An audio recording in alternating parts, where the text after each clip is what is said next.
In 2000, the United States declared that it had eliminated measles. Because it is so very vaccine preventable, the vaccine works really, really well. And when we vaccinate the population, measles goes away. That's Adam Ratner. He's the director of the Division of Pediatric Infectious Diseases at New York University and Hassenfeld Children's Hospital. And we saw that in the United States. But just 15 years later, in 2015, measles came back.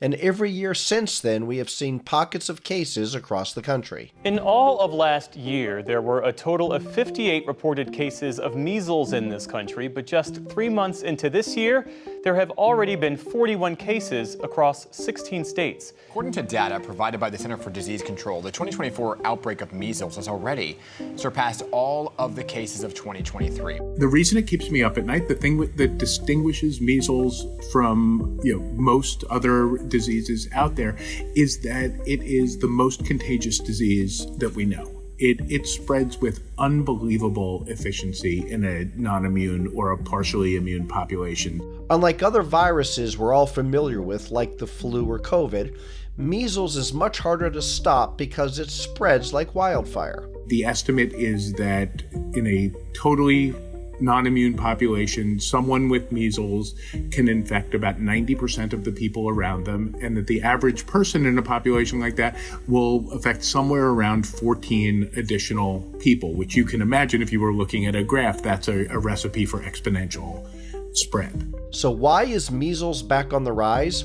Well, since the COVID pandemic, vaccination rates have been declining, particularly among children. The anti-vaccine movement or vaccine hesitancy has been around for as long as there have been vaccines. And so that part isn't surprising. But what I think has happened is we've gone from a time where people realized that it was worth small amounts of risk for big amounts of gain. And the big amounts of gain were protection against these diseases. Measles is one, and it's what I spent most of the time in the book talking about, but there are lots of others. And as vaccination rates have been declining in recent years, more kids have ended up in the hospital for diseases like measles, which drove Ratner to write his new book, Booster Shots, the Urgent Lessons of Measles and the Uncertain Future of Children's Health. You're worried about measles because measles can harm or kill children, and we've seen that. We've seen in the last year a significant increase in measles worldwide,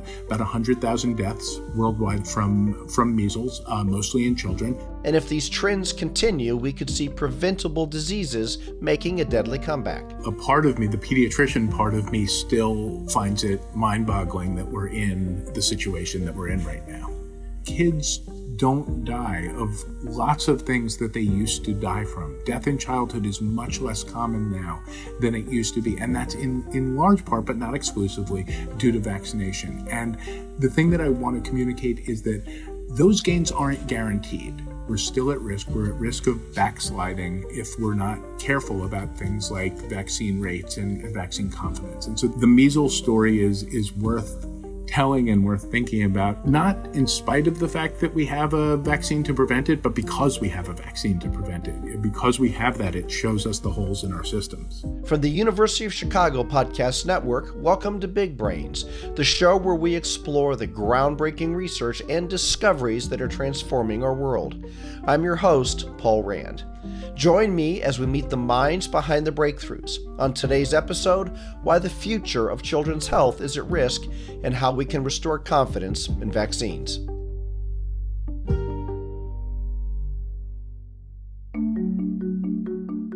The University of Chicago Leadership and Society Initiative guides accomplished executive leaders in transitioning from their long-standing careers into purposeful on-court chapters of leadership for society.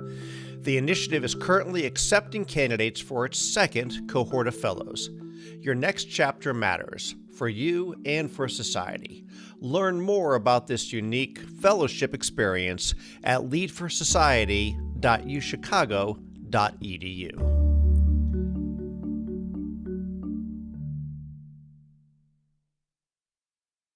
Take me back to pre-vaccine days of measles and give us a little history of what it was like pre-vaccine and how did we get to the vaccine?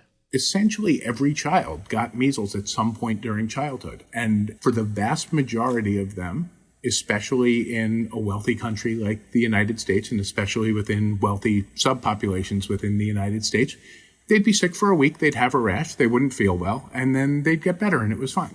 That's part of the sort of systematic underestimation of measles, because that was so many people's experience with it. But what we know about measles is that even in the United States, you had about 5% of kids with measles getting pneumonia, maybe 5 to 10% of kids at that time getting hospitalized, roughly 1 to 2 in 1,000 kids dying. So a lot of children who died from measles. It was in the early 1960s, right before the vaccine. It was about 400 kids a year. But then in the 1960s, a group of scientists started getting closer to developing a vaccine for measles, right after another big scientific discovery had been made, the polio vaccine. So the measles vaccine was licensed in the U.S. in 1963. It was a scientific triumph, and it's a story I like telling. It came on the heels, I think it's important to realize, of the polio vaccine. And it leveraged a lot of the knowledge and the sort of the technical know-how that we gained from the development of the polio vaccine. So the reason that we were able to make a polio vaccine in the mid-50s was largely due to this group of John Enders, who was an investigator at Harvard, who learned how to culture cells in dishes in a way that they would support viral replication. So mid-1950s, you have this randomized controlled trial of more than 1 million kids. Is successful. It shows that the vaccine works. We roll out the vaccine to kids across the country. And people were unbelievably excited about that. And grateful. Yeah, absolutely. And the technology that enabled that was then applied to the question of measles. And actually, John Enders had started working on measles before he started working on polio and sort of circled back to it after that.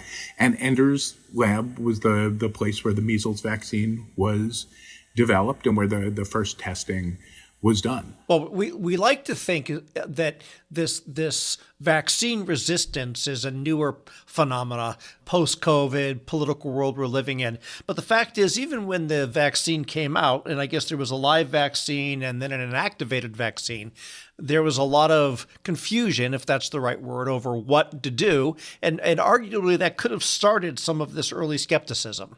So confusion is exactly the right word. So there was the live attenuated vaccine, which is essentially the vaccine that we still use today. And then there was an inactivated vaccine that came out at the same time. When the Surgeon General made the announcement, there was a preference for the live vaccine, but there was also a description of the fact that the live vaccine had more side effects, meaning that more kids got fever and fatigue and stuff for a couple of days after vaccination. And so parents were confused, I think, because, given the choice between a vaccine that gave, half of the kids fever and one that didn't, you would choose the one that didn't if they worked equally well, but they didn't work equally well. And in fact, we no longer use the inactivated measles vaccine because over time it showed that it did not work as well as the live attenuated. But it was more than just confusion between two vaccines that had U.S. parents skeptical. They had a concern that we still hear today. Why bother getting vaccinated if you can gain immunity from getting the virus naturally?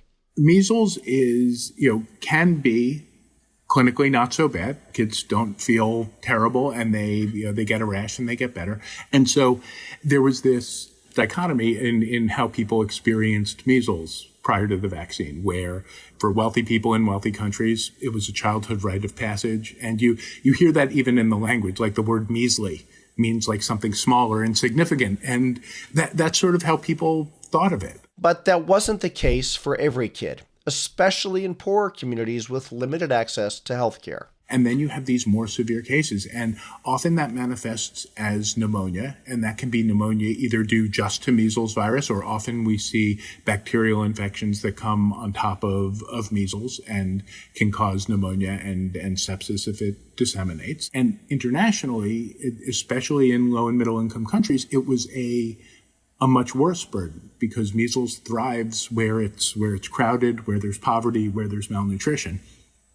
And, if you looked there, the death rate was much higher. The time at which people got measles in life tended to be earlier, and measles is more deadly in younger infants. It also, if I recall from your book, it also affects your immune system's ongoing ability to fight infections and disease. So this is something that we've learned relatively recently, and I think is just tremendously interesting about measles virus and is unique to it as far as we know. For several years after measles infection, you are more susceptible to other infectious diseases, non-measles infectious diseases. And there was this paradox that people noticed in some of the early vaccine studies where the measles vaccine overperformed, meaning that they calculated the reduction in deaths that they should see in a particular area if they got rid of deaths from measles. And after measles vaccination, you had a reduction in deaths, but it was beyond what was expected just for measles. And the reason was that for a couple of years after measles infection, these kids had been dying at higher rates of diarrheal disease, pneumonia, other things. And the way that seems to work is that because measles targets these SLAM receptors, the cells that express these receptors are memory B and T cells. So those are the cells that are responsible for immunological memory. So it's the reason that, once you get a particular strain of the flu or once you get a particular strain of some other virus, you have some immunity to it going forward. And measles, not completely, but pretty significantly wipes that slate clean. These SLAM receptors aren't just responsible for keeping our immunity intact. They also explain why only humans contract and spread measles. Measles is interesting in some ways because it affects only humans, and that makes it unlike a lot of other viruses. And measles travels through the air, and when you breathe it in, it encounters cells in the airway that have these receptors called SLAM on them. So SLAM has a day job, which is that it's involved in cell-to-cell signaling among white blood cells, but a protein on measles recognizes SLAM, and it enters those cells. And the kind of neat thing is that you have this lining of the airway, these epithelial cells that make kind of a border of the airway. And measles doesn't infect those cells when it first comes into your body. It infects the white blood cells that patrol the airway. And so it gets inside those using SLAM, and then it gets trafficked to lymph nodes where it comes into contact with tons of other cells that have SLAM. And so it amplifies there and then spreads throughout the body before you get a rash, before it's really contagious. It traffics back to the lungs and you cough it out, and that's when you're most contagious. But by the time that happens, you have this enormously high viral load in your body. Because measles has this unique biology and ability to target our most precious cells, it's even more contagious than the flu, polio, or COVID. And there's a metric that epidemiologists use to measure its contagiousness. It's called R0. R, which is a reproductive number, is a measure of how well a virus spreads or any contagious thing spreads in a population. The R0, the estimate for measles, is around 12 to 14. Depends on how you do the calculations, which population you're in, et cetera. The estimate for COVID also varies. It depends on when in the pandemic people were making the estimates, but the early estimates were somewhere around 2 to 4. And then you look at something like polio, which is this thing that was very contagious and that people were very worried about until the Salk and Sabin vaccines. That's about 5. Pertussis has an R0 of about somewhere in the neighborhood of 10, so that's very contagious.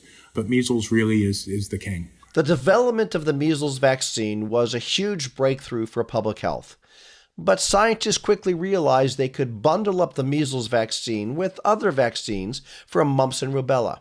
So they created what we know today as the MMR vaccine, a staple of American life for school-age kids. The reason that the combination vaccine, that particular combination vaccine came about was one of the issues with measles vaccine uptake early on was that unlike with the polio vaccine, the licensure of measles vaccine didn't come with a way to pay for it. And so individual families were supposed to shell out the money to pay for vaccines. So you've automatically at that point, you have accentuated inequity because richer families are going to do it and poorer families are less likely to be able to do it.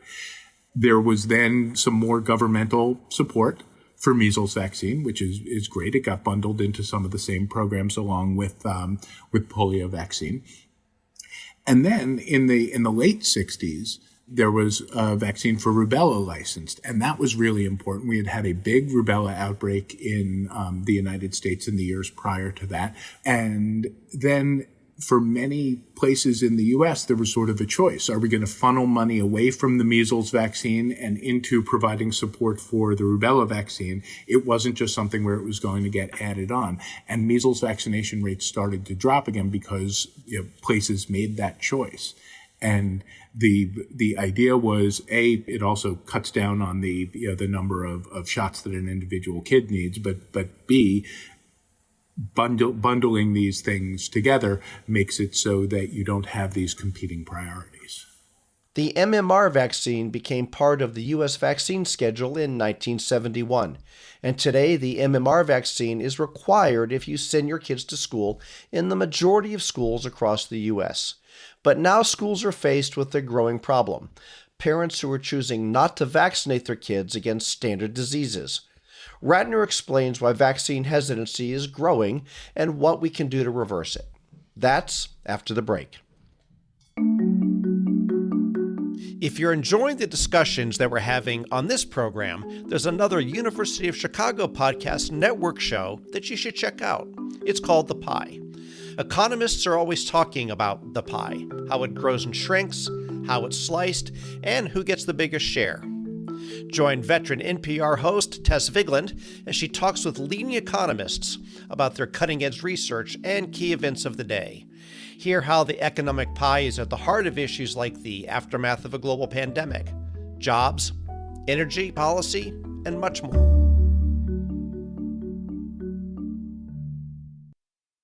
So let's go back, and you've obviously spent a lot of time thinking about this. Can you trace this decline in vaccinations rates back to any really benchmark areas or developments that you look back and say, this is when it really caught hold? I think there's been vaccine hesitancy and vaccine skepticism, as I said, for as long as there have been vaccines. And it is fully reasonable for parents to ask questions about any medicine or any treatment that their child is receiving. And we hold vaccines to a really high standard because they're something that is given to essentially the whole population, and they're given to people who are well. You tolerate different side effects in cancer chemotherapy, for example, than you would trying to prevent a disease.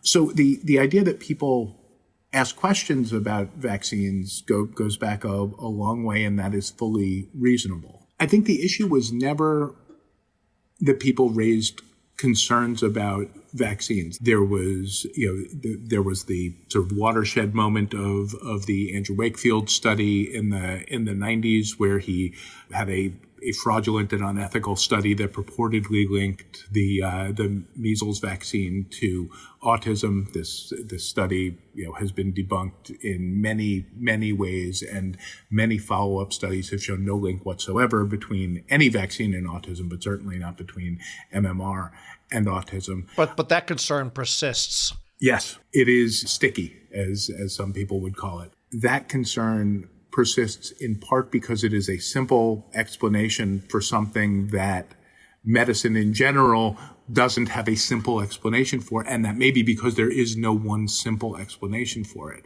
I have a mentor, Paul Offit, who says, it's much easier to scare someone than it is to unscare them. Again, many studies and many studies now that have looked at early diagnosis of autism, genetic diagnoses of autism, things that precede receipt of the MMR vaccine that would make it so the MMR vaccine could not possibly have caused it. But even in the face of all of that, there's not a 3-word explanation for autism like vaccines cause autism that science will likely ever be able to give. And that is a disadvantage. Well, one of the arguments that comes up of people that have chosen not to vaccinate themselves or their children is, well, that's a personal choice. And you're making the case that it's not really a personal choice because of the extraordinary really ability for this disease to infect so many other people. It is a community choice. And it isn't hypothetical if we look back to 2019 in New York. Yeah, it certainly didn't feel hypothetical at that point. The national measles outbreak keeps growing. 333 cases have been confirmed this year in 15 states. The largest outbreak is in Rockland County, New York. There was a outbreak that took place in two places, in New York City, where most of the cases were, and then in Rockland County. A measles outbreak in New York City has been declared a public health emergency. The outbreak centers on a community in Brooklyn where more than 250 people have gotten measles since September. And we had between 600 and 700 cases in New York.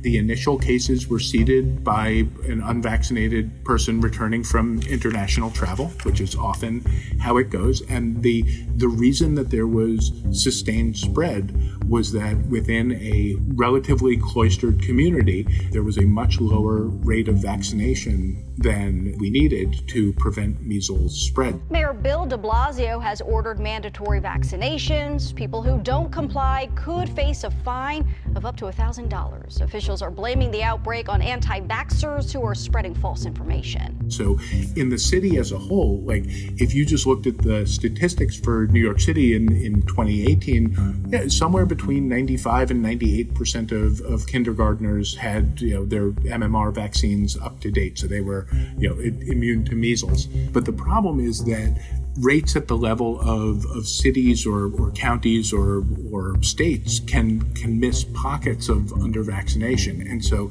in this case, the community in which that child returned to had about a 60 or 70% MMR vaccination rate, and that is enough for measles to spread and to pick up speed. The story of that outbreak goes back, a decade or two prior, where that's a community that used to have high rates of vaccination, and over time, due to a number of issues, there was specific targeting of the community by the anti-vaccine group and an erosion of trust in public health. Even with really high vaccination rates, there's always going to be the slight risk of an outlier. And a lot of vaccines, including the measles vaccine, aren't 100% perfect at immunizing everyone. There's a primary vaccine failure rate for the measles vaccine of about 5%, and if you get 2 doses, that's about 3%, meaning that if you appropriately vaccinate 100 people, you have 3 of them who are still susceptible to measles. If you vaccinate everybody, that's fine. That's not enough people to have measles continue to spread in the population.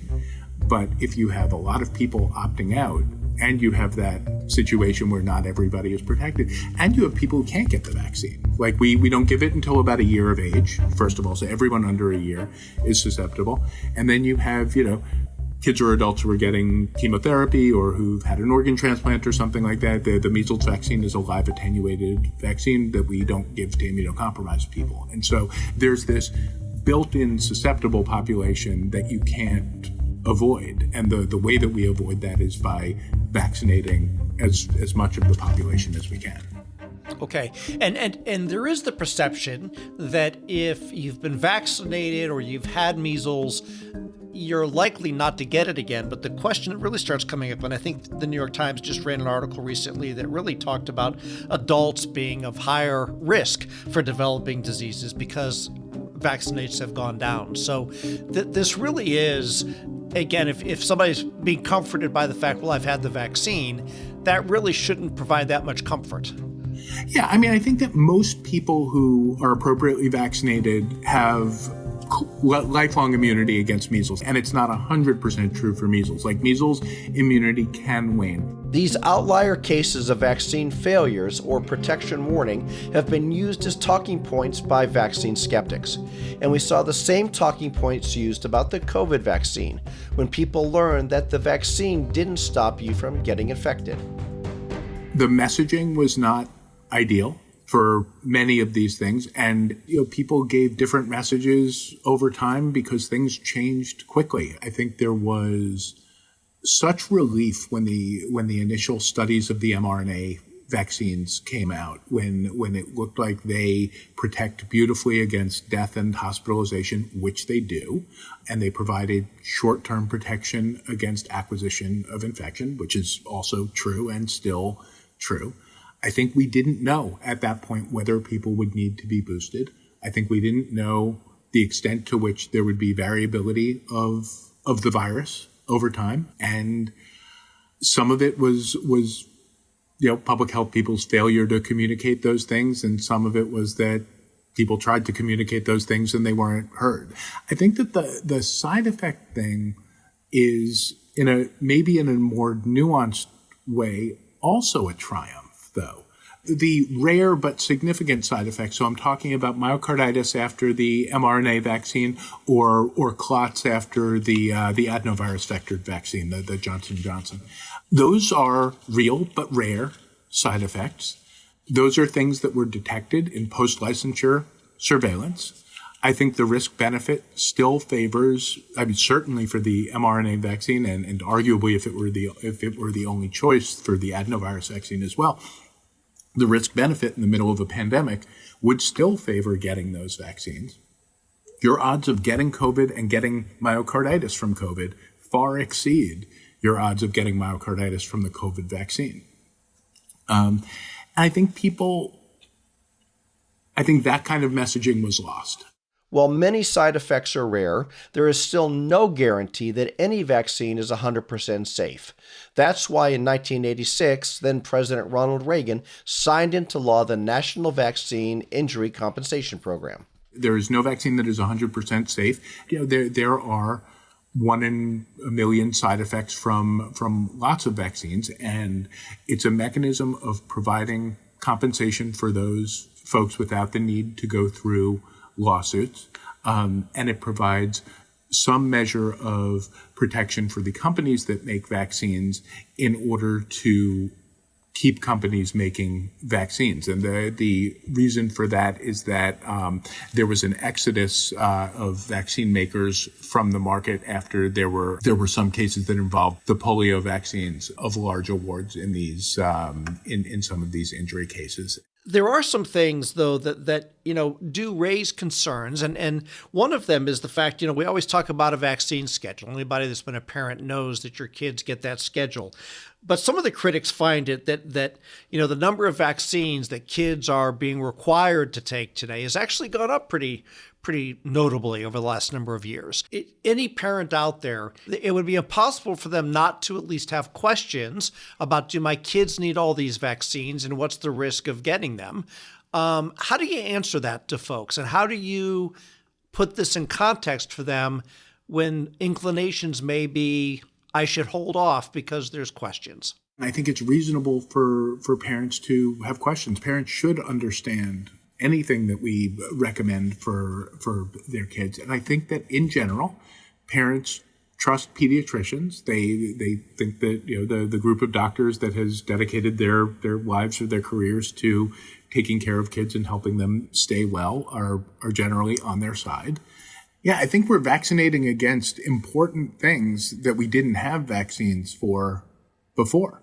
There aren't things on the vaccine schedule that are non-important diseases. Those vaccines would not get made. And we vaccinate against approximately 20 things in the schedule. And so we have more options than we used to in terms of things that we can prevent. And in general, those vaccines are much, much safer than the exposure to the disease. I think you don't weigh vaccination against some magical world where you don't have the risk of the disease. Like, I think you weigh vaccination against the risk of the disease that you're trying to prevent. What are the risks of the vaccine? What kind of side effects can you look for? And what is the benefit of preventing the disease that we're talking about? And it's hard. Some of that is rooted in uncertainty, because obviously not every child gets hospitalized with flu. Not every child gets hospitalized with rotavirus diarrhea. But I would still recommend that every child get the flu vaccine. And so I think it's important to approach those conversations with an open mind And, I think in every case, vaccines wouldn't get licensed if they were more dangerous than the disease they were trying to prevent. Because people really are just looking out for their kids. And I say this a lot, but vaccine hesitant or vaccine skeptical parents are not parents who don't love their kids. They're parents who are trying to do the right thing for their kids. But I think that pediatricians need to also have clear and strong recommendations for vaccines when the science supports that. And that is, for the recommended schedule. You've done, not only in this conversation, but in your book, a pretty deft job of kind of threading this needle of government intervention. There are cases where you do, though, indicate where government policy has made a difference, specifically looking at Texarkana. And I wonder if you can pull that case for us. The Texarkana story is great. The upshot of it is that vaccine mandates make a huge difference, specifically school mandates. This is a measles outbreak that happened in 1970 in the city of Texarkana. It's really two cities. Texarkana straddles Texas and Arkansas, so you get that from the name. And about 2/3 of the population at the time lived in Bowie County, Texas, and about 1/3 lived in Miller County, Arkansas. There was a lot of mixing between the populations, but kids went to school on the side of State Line Avenue that they lived because that's where they were zoned for. About 60% or less of the Texas population in Texarkana, school children, about less than 60% were vaccinated against measles. And in contrast, on the Arkansas side of State Line Avenue, more than 95% were vaccinated. And that's because there were school vaccine mandates and there were vaccine drives on the Arkansas side. And so in 1970, there was a measles outbreak in the city, I think 630-something cases, and about 600 of them were on the Texas side. So it was about 96% of the cases were in Texas residents compared to Arkansas residents. And because there were vaccine mandates, because there was an effort to get vaccines out to kids, you could see within this one city where people mixed all the time that there was protection during this outbreak for the kids who got vaccinated. The thing with public health and the thing with vaccines in particular is that when they do their job, nothing happens. Meaning that people stay well, and people who stay well it just looks like regular life, right? So you have to have vigilance with public health. You have to continue to invest in public health over time if you want it to continue working. And I think that's the fundamental thing that I would try to communicate. That means not only vaccines, which is the thing that I talk most about, but investing in vaccines and in policies that encourage vaccination, but also surveillance for vaccine preventable and non-vaccine preventable diseases. I think CDC has invested a lot recently in developing new mechanisms for surveillance. Wastewater surveillance is really coming into its own as a way of monitoring things that are circulating within populations. Understand, you can see spikes in COVID in wastewater before you see spikes in hospitalizations or deaths, and that's tremendously useful. And so I would like to see CDC given the resources and the freedom to be more creative in terms of how they monitor for impending threats. I mean, we were caught off guard by COVID, and there is no reason that can't happen again. But even if that doesn't happen in the short term, it is worth building those systems to protect us in the future, and also because they can be used to look for diseases that we do know about, that we do have vaccines against even, there where we're seeing erosion of vaccine rates and where we may see resurgences of those diseases.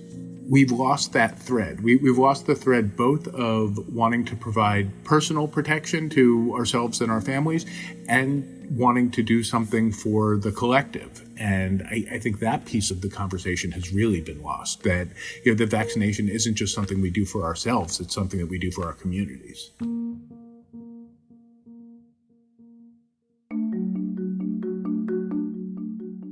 Big Brains is a production of the University of Chicago Podcast Network. We're sponsored by the Graham School. Are you a lifelong learner with an insatiable curiosity? Access more than 50 open enrollment courses every quarter. Learn more at graham.uchicago.edu/bigbrains. If you like what you heard on our podcast, please leave us a rating and review. The show is hosted by Paul M. Rand and produced by Leah Cesarine and me, Matt Hodap. Thanks for listening.